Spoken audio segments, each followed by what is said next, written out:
Okay, so today I was cleaning my house. I was Swiffering and spraying the house to get rid of that stale smell that kind of brings me down. I like everything to feel clean, not just feel clean, but be clean, so that it lightens my mood, it lightens my heart. Something, that I've been putting off for a few weeks, and as little things start to pile up, I start to feel more and more bogged down, without realizing, one or two simple things that could really lighten me. And one of them is cleaning. And I love using the Swiffer. Please, I don't need to hear about the asbestos and stuff, I know, but I love the way it smells. And I love that I'm not dealing with a mop and like, ugh, everywhere. It's just woof, woof, woof, it's done. When I clean though, I don't just clean the obvious areas. I tend to pull things out. I pull the furniture away from the walls and sweep and then Swiffer that away. I vacuum. I'm cleaning out the areas that aren't quite so obvious. It's not just where the foot traffic is. I pull the mattress out, sweep behind the mattress. My mattress is on the floor, so I can't clean. Well, I could clean under it, but it's pointless. So I pull out my mattress, sweep behind it, Swiffer around the mattress. I pull up rugs, throw them outside, because whether I'm seeing it or not, really, whether it's completely obvious or not, the mess is there. And the lack of consideration for the little corners with the, little dust bunnies in them, they're still there, and they still bog me down, and they keep me from seeing things clearly or from feeling good or confident about my home. So I really go in and I clean all the corners. Sometimes I get a little crazy and I get into the sliders and scrub out the little slider things where the doors are, whatever those are called. I'll go through and clean out the cabinets like you're supposed to. And then the more I get clean, like I'm looking at the top of my fan right now, my ceiling fan, the more I get clean, the better I feel and the better I can focus. I can see things and I feel more like me. And that's leading to a point.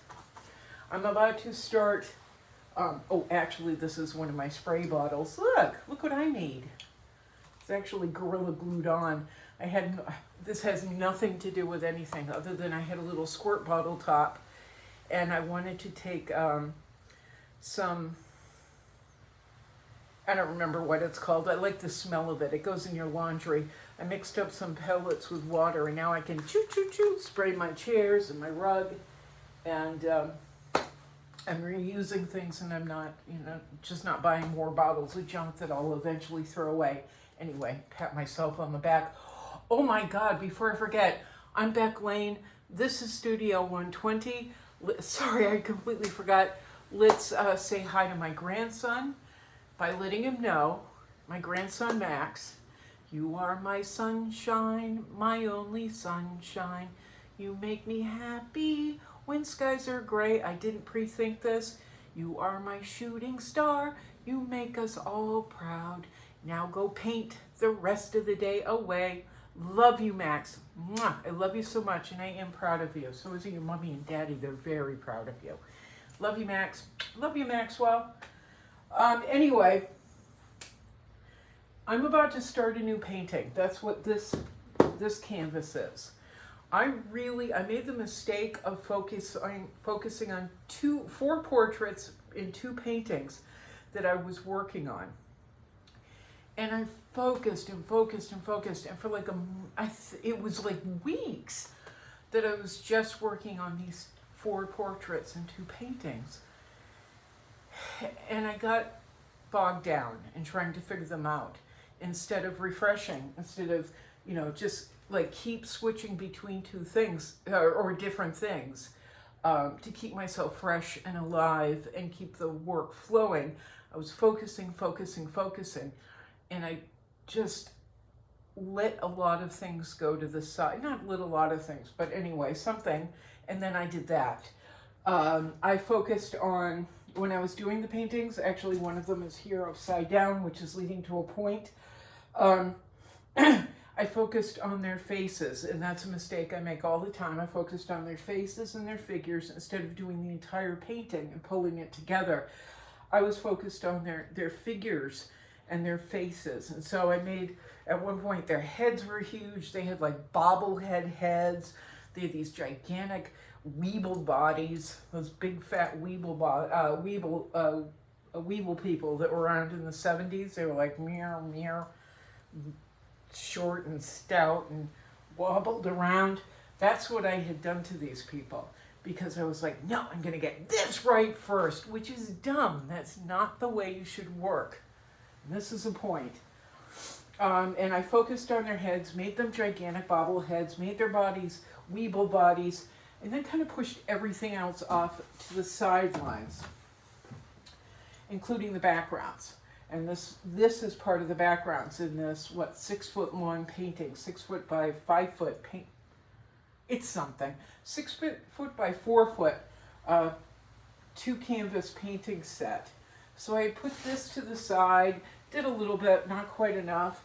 I had ignored his hand. And so I had a mess and I was struggling, and I did it for weeks, and it was really stupid and dumb.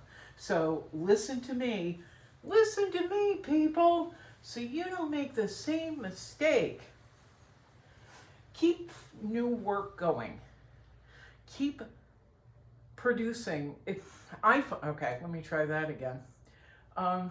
If you have more than one project going, I find, for me, I'm able to stay more dexterous and being able to flow from one piece to the next. So when I start to get burnt out and I know I'm doing it wrong and I can't see it clearly, take it, turn it, put it up against the wall, look at something else, and come back to that one later, and maybe in the next painting, or the other 7 or the other 12 or whatever I have going on. When I come back and turn it around, I can see it more clearly and go, oh my God, why did I, we can fix this. We can fix it now. Now the other point I needed to get to is, when you're looking at my paintings, there isn't an inch in there, an inch on the canvas that is not taken into consideration. Just like in cleaning the house, going in the corners and cleaning, going under the furniture, pulling up the rug, washing under the rug. There isn't an inch in the house, there isn't an inch on my painting, on the canvas surface or whatever surface, that is not taken into consideration. Here's the new canvas. I'm going to be starting it.